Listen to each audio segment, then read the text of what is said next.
In Capella, we run dedicated campaigns in Pakistan. We got a lot of queries and comparative analysis for our investor base that is located in that country, why they should invest in Dubai, why not in Pakistan. Dubai government has been involved with real estate since 1960. It's not like just a developer goes somewhere and be like, I'll build my project here. The Dubai Res app, end user can actually verify, put the project name or the number and see how much of the completion is being done. What do you think happens in Pakistan? Do you think it runs like this? One of his units was already occupied by someone who was living over there. Completely changed our mind from buying 4 units to buying 0. There was a payment plan on that. We gave half of the amount. Now the builder has vanished. Hi everyone, welcome to another episode of The Brick Buzz. Today we have a very unique subject and topic to cover, which may not appeal to a very wide audience base, but it's definitely important for a small segment, I would say, or not so small, a medium-sized segment of the investor base that we have. So in Capella, we run dedicated campaigns for different countries, investment campaigns related to real estate. A few campaigns that we have been dedicatedly running in Pakistan, we got a lot of queries and a lot of comparative analysis points for Pakistan real estate, as our investor base that is located in that country was asking us why they should invest in Dubai and why not in Pakistan. So definitely they have their merits, the highs and lows and the plus and minuses for both the countries. So the idea is not to downgrade anybody, not to earn brownie points, but to give you a factual analysis of what we do.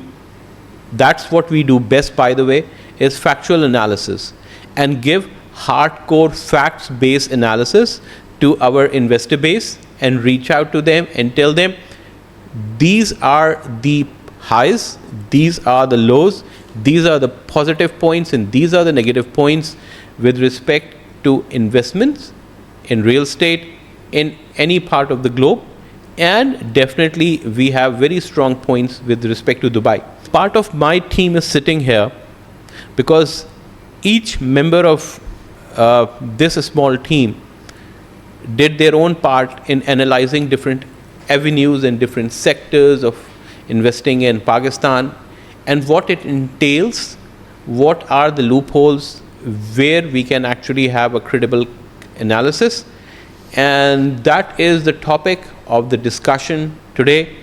With that, Bernie, I'm sorry I stole your limelight today of introducing.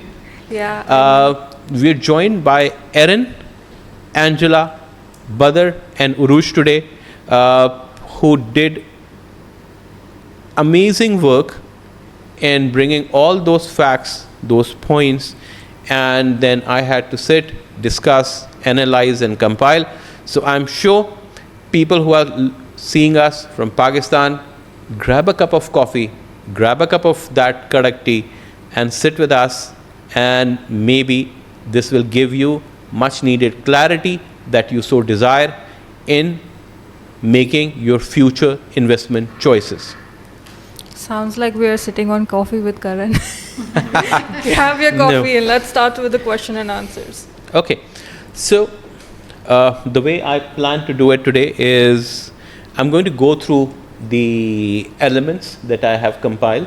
Okay. And rather, my apologies, you don't get offended. We all have compiled, and then I'm going to have an engagement with the rest of the panel, and that panel individual is going to tell me what are their inputs and what are their feedbacks and what do they think on certain points and how they would like to give their views and comments. And in the end, I would ask you to give us some insights, because I know you have been interacting with a lot of people in Pakistan. Yes. Because you are from Pakistan. Of course. But while remaining in Kapala, you interacted with. I'm not talking about your I previous feel life. like I'm I'm the middle person right now. No, you are the link that binds all of this together, because you were the key person who was running these digital campaigns, and the first point of contact for a substantial amount of feedback that we had were you. So based on this, now in Pakistan, when anybody is desirous of starting a real estate development organization or a company, we would assume that they would require a lot of initial capital for investments. That means, under normal understanding, Badr, I would ask him, because Badr is from UAE, brought up, born and bred here. So as per the discussion that you and I had, and your understanding as well, whenever you want to start a real estate development company, then you would need to do following things. You will first of all need to have a substantial amount of investment with you. Correct me if I'm wrong. Correct. The second point is, you will identify the area in which you'd like to carry out the development. Yes. You would then make a plan, carry out the initial groundwork, approach the authorities, purchase that land. After you purchase that land, you will open escrow account. Yes. After you open the escrow account, you will submit all the plans that you have developed with your consultants, with your architects, with your construction team. Submit those plans for approval. Once you have the approval, you will start building that project from the money that you have already put in the escrow account. Once you have reached to a certain level, you will start marketing that project. Yes. Once you start marketing that project, then you will have a complete dedicated sales team, your marketing team, that would kick in, that would come into play. Your base of the companies that you have, the real estate companies, the real estate extended arms, the agents that you have in the market, they would help your sales team in getting the deals done and bringing in the revenue. And then that is continuously being monitored by Dubai Land Department, right? Correct. So, in general, like, see, Dubai government has been involved with real estate since 1960, which is DLD, Dubai Land Department. It's not like just a developer goes somewhere and be like, I'll build my project here. He will have to, like you said, he will have to provide the paperwork, he will have to provide proof of land, and then also from that get approval from the local authorities, which is Dubai municipality, the civil defense. Then, like you said as well, escrow account, which he needs to put 24% in the escrow account. Then after that, he can start his project. And then we have also RERA being involved. We cannot say like... The Real Estate Regulatory Agency. Yes. So we have also RERA being involved, and I cannot say that they are just solid, but robust in their laws. They're very dynamic as well. Their rules and regulations are evolving.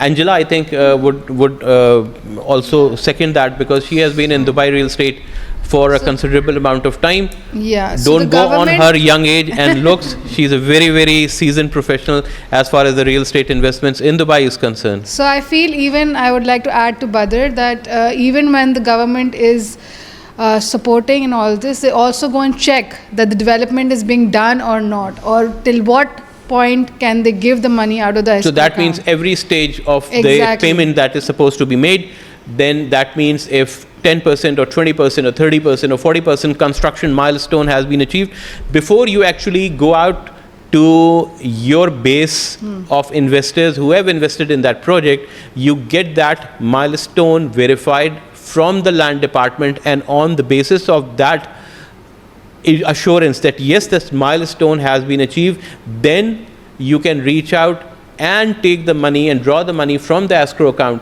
So you cannot get money out of the escrow account for a certain completion of milestone until unless that is being verified by Dubai Land Department. Correct. Right? There's also a very good thing I'd like to add over here, and the Dubai Res app, the end user can actually verify and go into the app, put the project name or the number, and see how much of the completion is being done or till where the progress is actually being done, because the Dubai Land Department keeps updating it on that all the time. So that is one thing also very good for the end users, not only the authorities but also end users, and they have their confidence that they have invested in a good product. Perfect. So, on that note, Bernie, Yes. what do you think happens in Pakistan? Do you think it runs like this? I'm not talking about every project, but I'm talking about a typical housing scheme that can be launched like in Lahore, like in Karachi. Those two are the major cities. I'm not talking about Islamabad or specific areas or the cantonment areas or the other housing schemes which are DHA, but a general housing scheme that is launched, for example, on the outskirts of Lahore or Karachi. Do you think this is the same thing that happens there? Of course not. So let me give you my insight of how this happens in Pakistan. With each step, I have a few people with me here who have first-hand experiences. Erin, Angela would back me up wherever they will keep on sharing their experiences because they have invested in Pakistan and they have their stories to share with me as well. So, I one day decide that I am going to become a real estate developer in Pakistan. Yay for me. Thank you. What do? I identify a piece of land which is located in the outskirts of, for example, Lahore. I am looking at 100 acres of land. For purchasing that 100 acres of land, I would require around, I'm using these terminologies because we are trying to establish a link between what happens actually in Pakistan. So the terms I'm going to use are going to be the ones that are actually implemented there for better understanding of the audience. Anybody who wants to have the conversions done, please reach out to Angela and she will do that for you. So now, a typical piece of land like this will require 3 to 5 crores Arabs, 3 to 5 Arab. That is a term of rupees, not like Badr, who is an Arab who's sitting here. So that is the cost. An Arab, in terms of the numerics, is any digit which has 9 zeros attached to it. So it's a big amount of money. Now, the first thing you need to do is to buy that piece of land. Okay? You do not do that in Pakistan. What you do is you go to the Land Development Authority and say, please give us PP1, which is Planning Permission 1. That PP1 entails that you actually have just planning, it is a planning permission, the first planning permission that you have to have in order to say, oh, I have seen this piece of land, I think I can plan everything here, and I need to evaluate this and I need to have the planning permission. The developer would take that planning permission, then reach out to 5 or 6 big real estate teams or real estate consultants or real estate agencies or real estate dealers, as we call them in Pakistan, and tell them, listen, I have this.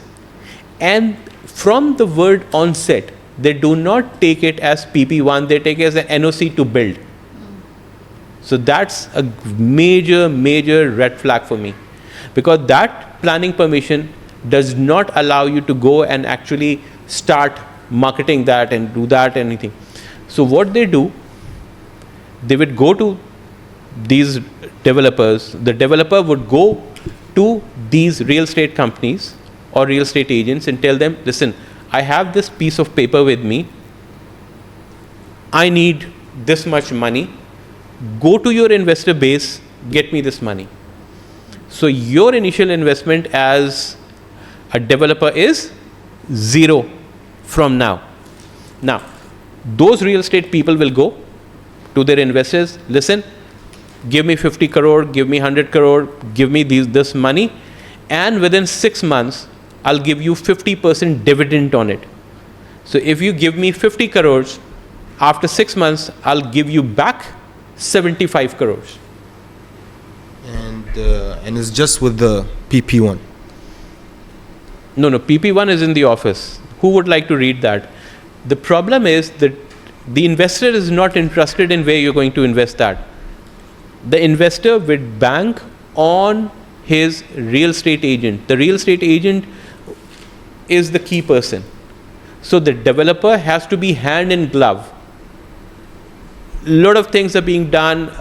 Big real estate agencies or big real estate agents get a lot of gifts. Even Lexus cars, even SUVs, lavish parties are thrown. All these things are done just to make sure that you have those credible real estate consultants or those agents in your pocket or on your side. Right?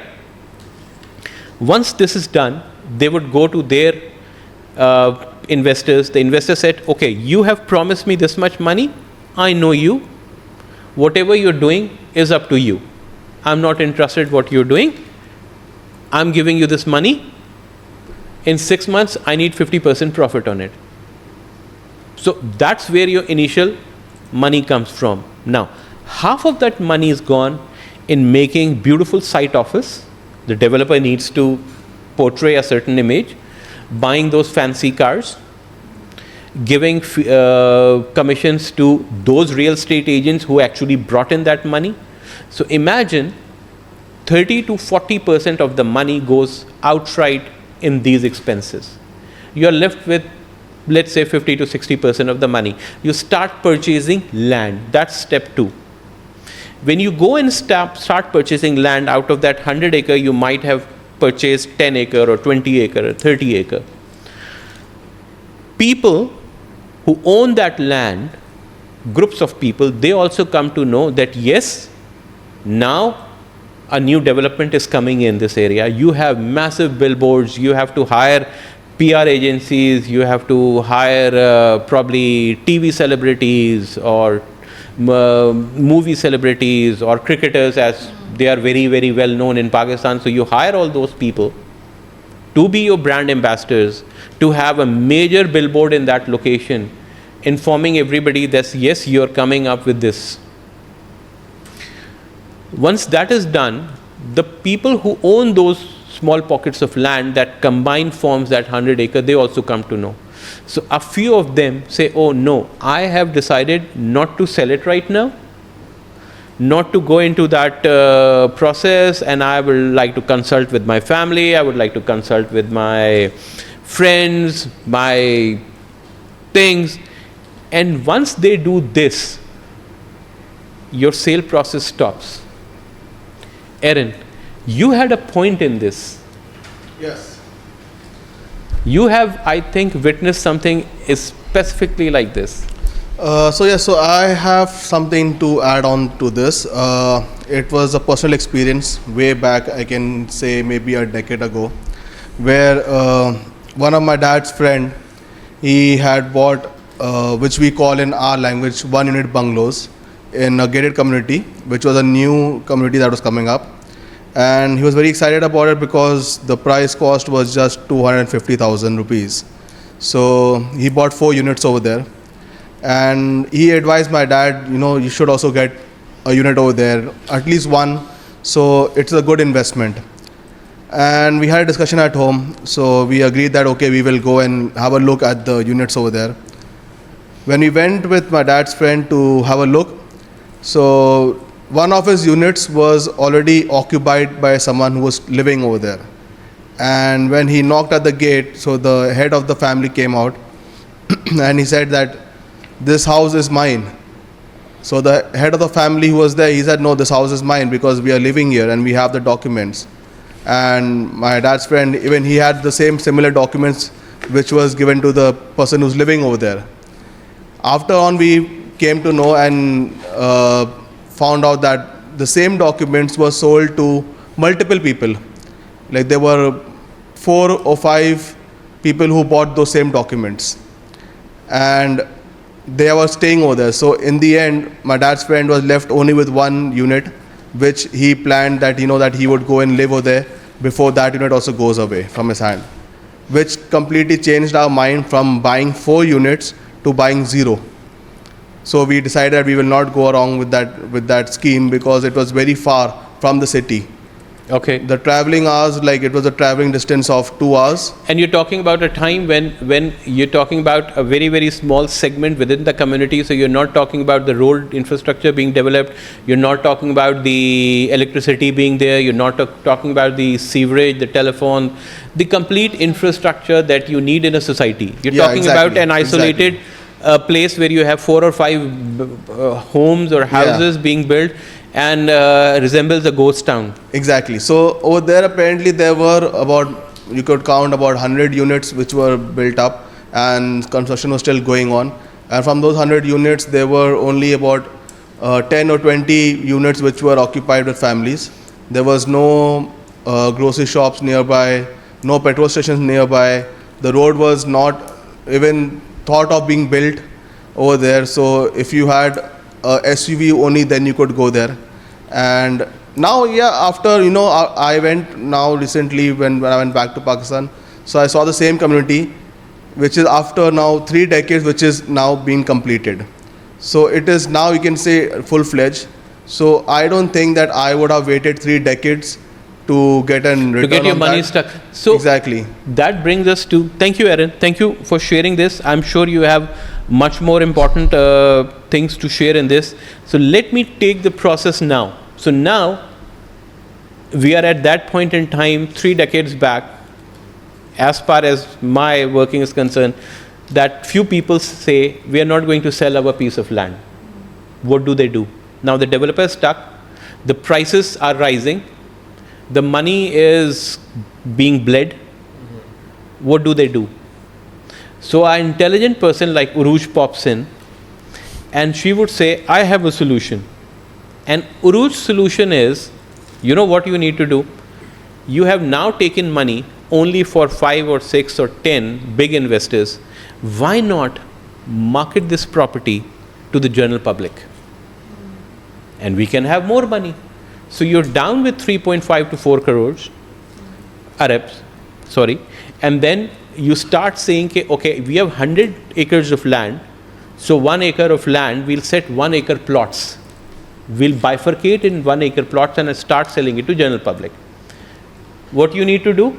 Again, the same marketing campaign, a much bigger marketing campaign, a much nicer looking celebrity, a much bigger cricketer, much more SUVs, much more gifts are being given to those property agents who again go and push this property across the whole city. You have lived in Lahore. How many times you have passed through and you have seen big billboards of celebrities and everybody, and they're promoting projects, real estate projects? You must have seen it, right? Yes, sir. Sorry? Say loudly, na yaar. Achha. Yes, you have to just say yes. Yes, sir. Yes, okay, good. So now, what happens then? Those individuals that want that plot, for them this is like a blessing. Now I am getting a plot. Oh wow, I'm so enthusiastic about it. I'm getting a plot in the outskirts of Lahore or Karachi or wherever this is. And what do I need to do? I just need to put in 20% of down payment, which is 2 million, around 2 to 3 million I have to put. 600,000, depending upon whichever size of plot that you have taken, I have to put 20% down payment, and I'm in the game. Now, they put in their money. By the time they put in their money, the prices have risen. Again, that money that was taken from them, 50% has gone for marketing, for all the other gimmicks, the bigger office, the better furniture, better gimmicks, more ads. You're again left with 50% of the money. You again buy some plots.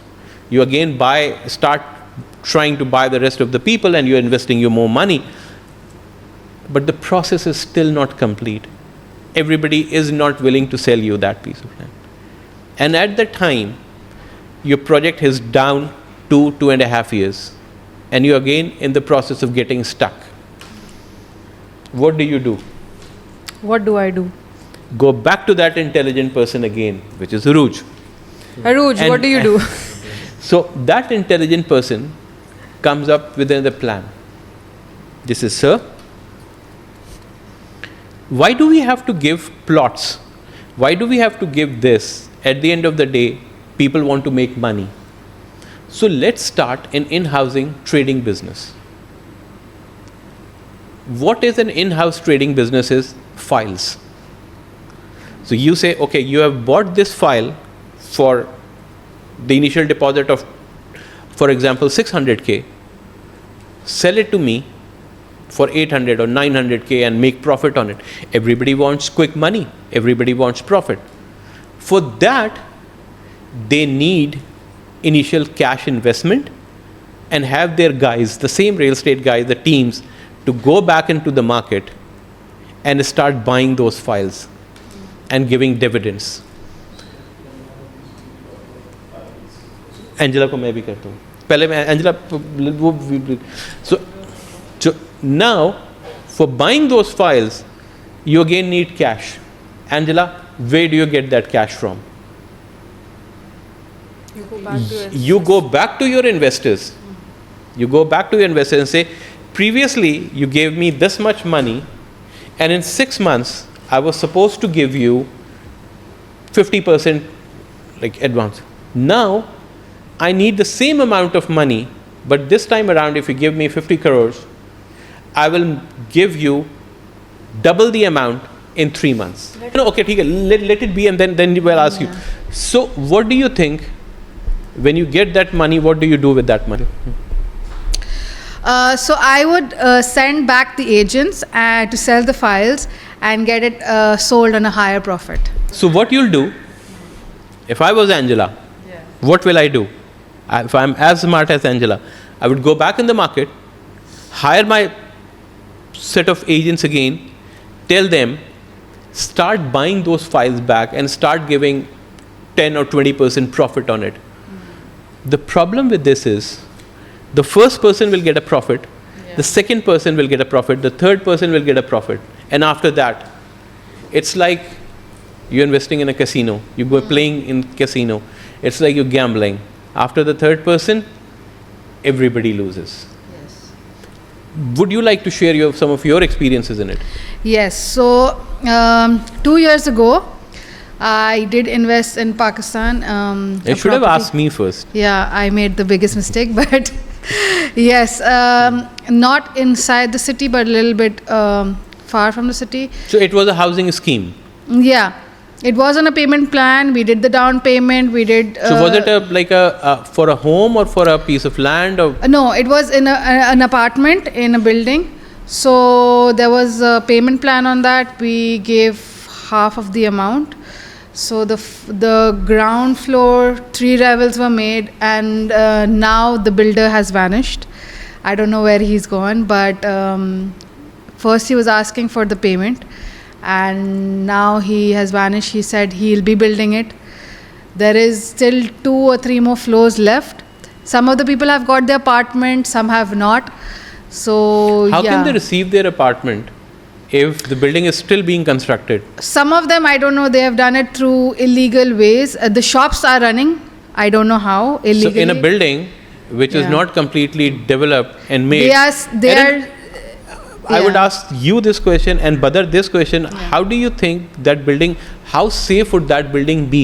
And Badar, my question to you would be, would that building be allowed to be occupied in Dubai? So first, how safe would that building be? That would be as safe as driving a car with no brakes. Like you can. Perfect example. You would be like risking your life every moment you open that shop. Anytime anything can fall down. Maybe the roof can fall down. Maybe if there's a wind, there's a Exactly. storm, there's something, the whole, it can collapse.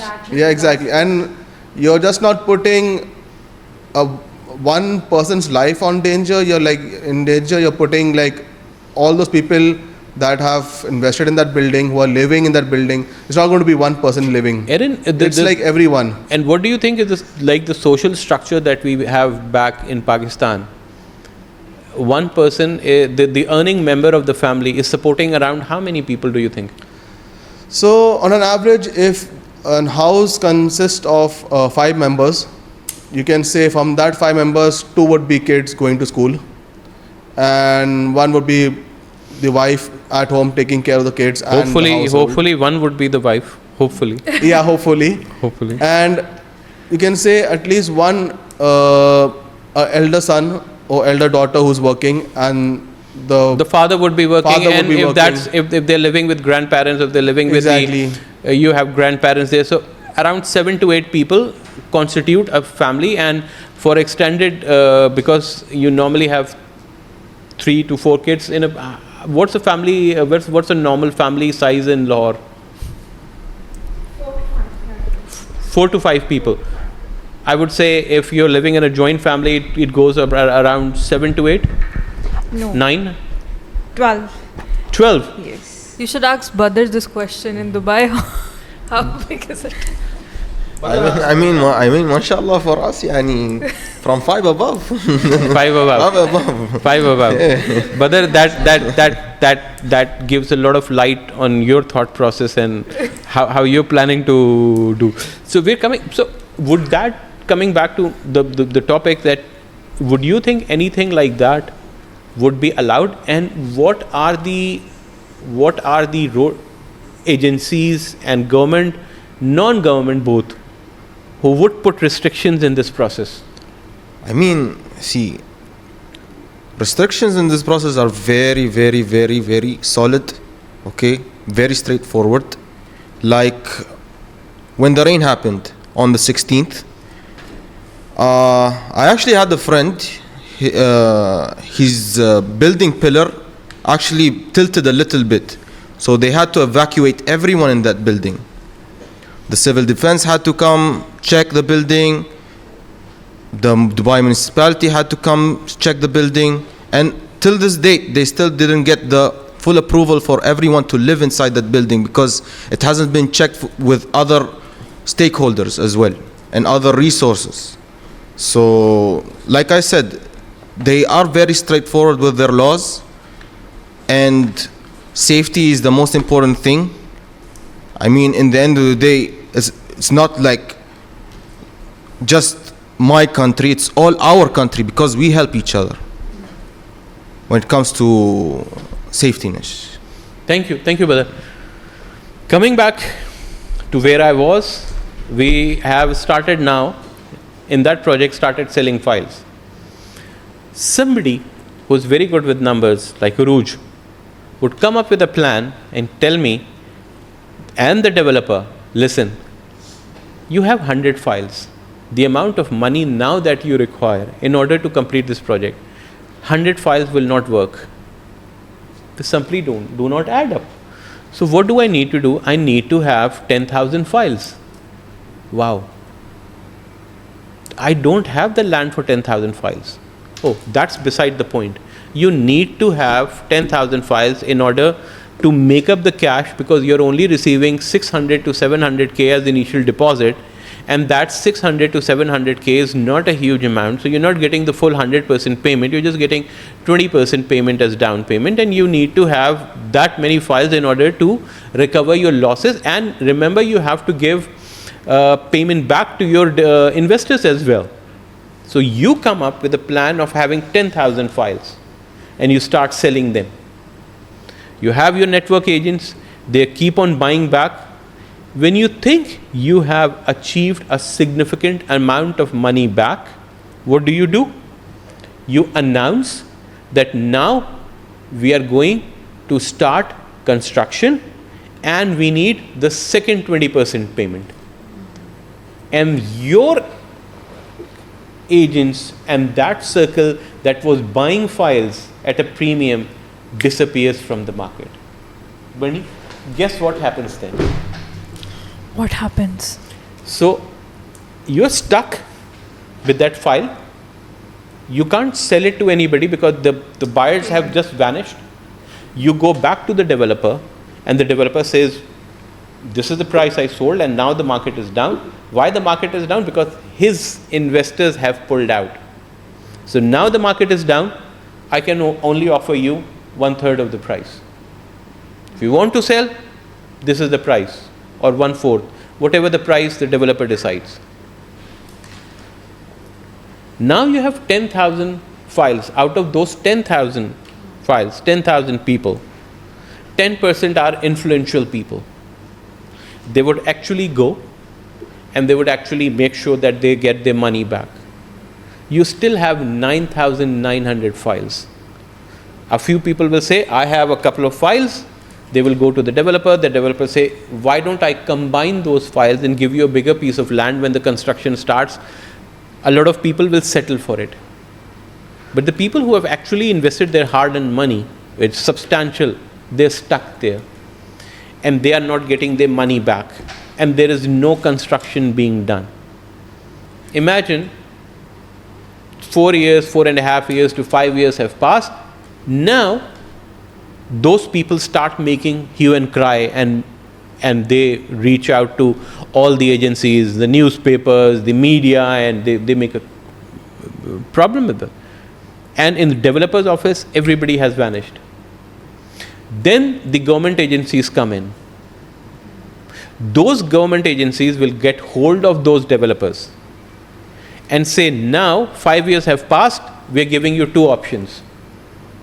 The first option, build that plot, build that community. And you know, if you have 100 acres, you cannot build plots on 100 acres because you need to have road network, you need to have schools, you need to have security infrastructure, you need to have green areas, the parks. So you cannot actually divide that equally into plots. You have to give 20-25% at least in those development areas. So for 10,000 files, if you do the math, you need to have 660 acres of land. And you could not initially acquire even 100 acres of land. You could not acquire 100, and for that 10,000 you need 660, which is not adding up. So what do you do now? The government says either build that or return people's money back. The developers say, okay, we'll start giving the money back in installments. We don't have that money because everything is being stuck, deals are being made, developers are being pushed, government agencies are negotiating. After 5 years, they would start returning in drip form, drop by drop, people's money. Whosoever are influential, whosoever are more making noise and hue and cry, they would start getting their money back, and rest of the people will follow. But imagine you had that money for 5 years, which you invested in everywhere across the globe in projects, and you're starting getting the revenue out of it. So for 5 years, you earned the revenue for it. Also, the cost of depreciation of your money, your rupee dollar parity. So Erin, give me an example of 10 years ago. What was the dirham to rupee parity? And what is it now? So 10 years ago, that's exactly when I came to Dubai. And that time, the dirham to rupees was around 27 to 30, 32 rupees, something like that. So 1 dirham was equivalent to? 33 rupees. Okay. So you can say that right now it's more than double the price. Like now 1 dirham is around 75 rupees. So on a good day and a bad day, it goes up to 80. Exactly. And Badar, what is the dirham dollar parity 10 years ago? Dollar to dirham 10 It's years pegged. ago, approximately maybe $5 maybe. No, it's pegged. So dirham and dollar will always remain in tandem.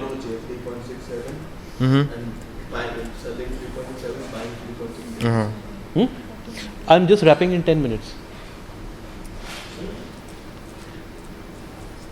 So it's a parity. So dirham, no, it's pegged. So dirham and dollar are pegged. That's what you'll say. So it will remain the same, whatever. So, like in general, it's pegged. It will remain the same. It will remain the same. Yeah, it will remain the same. So now, that is what happens, my friend, in a general housing society in Pakistan. If you wanted to put a sugar mill in Pakistan, because Pakistan is an agriculture country at the end of the day, putting a sugar mill will cost you 1 Arab. Maximum, if you go very big, 2 Arab.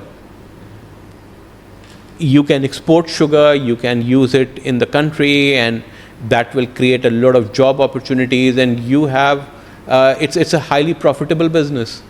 Still, a lot of people would prefer to deb in real estate, and they would like to be developers in real estate. I'll give you examples. There were case.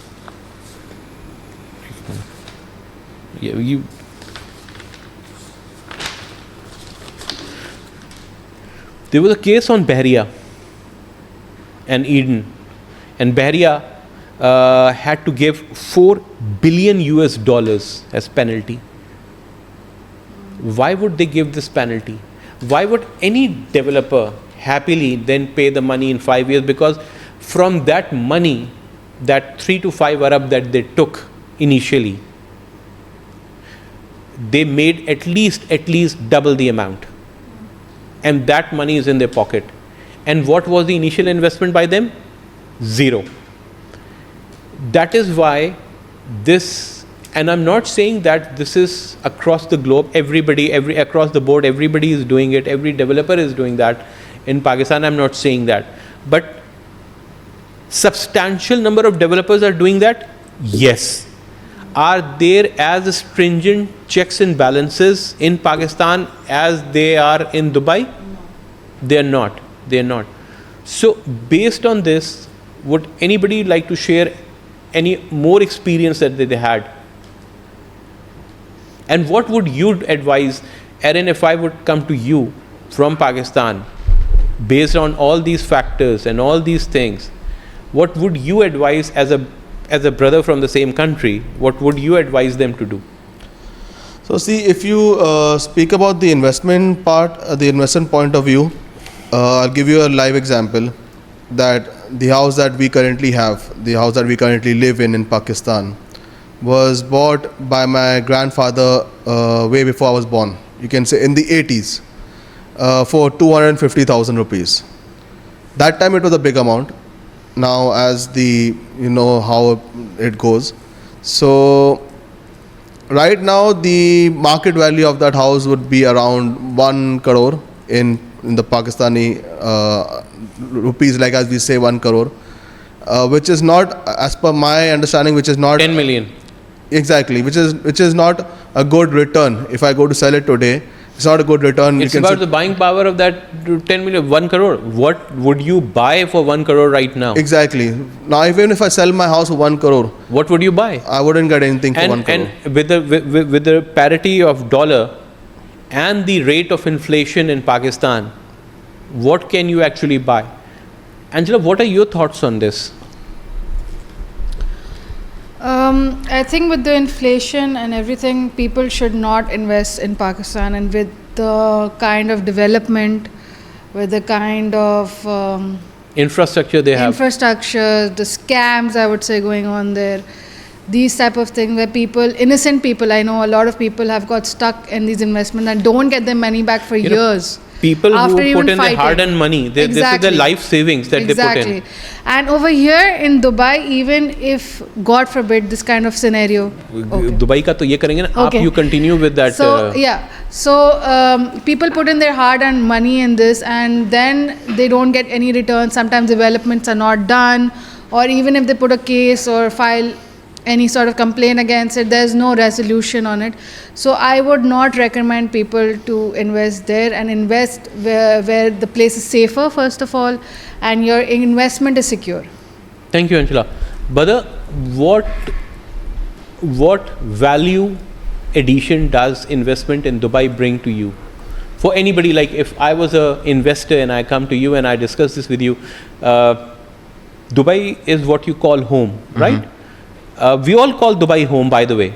This is home for all of us, and all of And us to sitting everyone. here. And to everyone. To everyone. And Dubai has welcomed everyone who wants to work hard and make a living here, and it's opened its doors to all of us.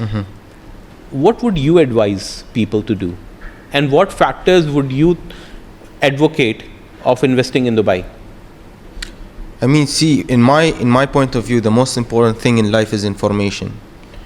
Before even putting your funds or your money, your hard-earned money, into something, you need to get information of the developer of itself. And also here, the legal framework here in Dubai gives the investor a full open door on the, when it comes to insurance, security. If someone wants to dispute, debate, I mean, at the end of the day, security is the most important thing. And yeah, that's about it, honestly. Thank you. You've touched on some very important factors: safety, security, and information. But very, very important, credible points that people need to understand what they're doing. They should not rush into something because the family is doing or somebody else is doing and they want to make quick money.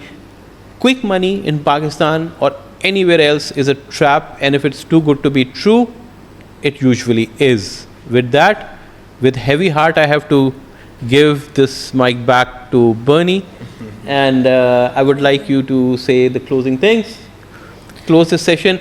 Thank you guys for all your hard work.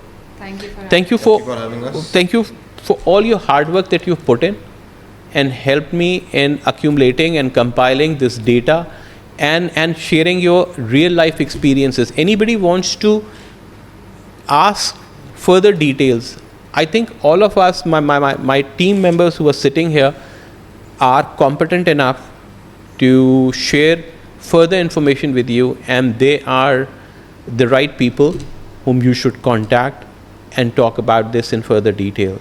Bernie? Hello. Okay, that's all for today. Thank you guys for watching. If you guys have any queries, you guys can message us or you guys can comment down below.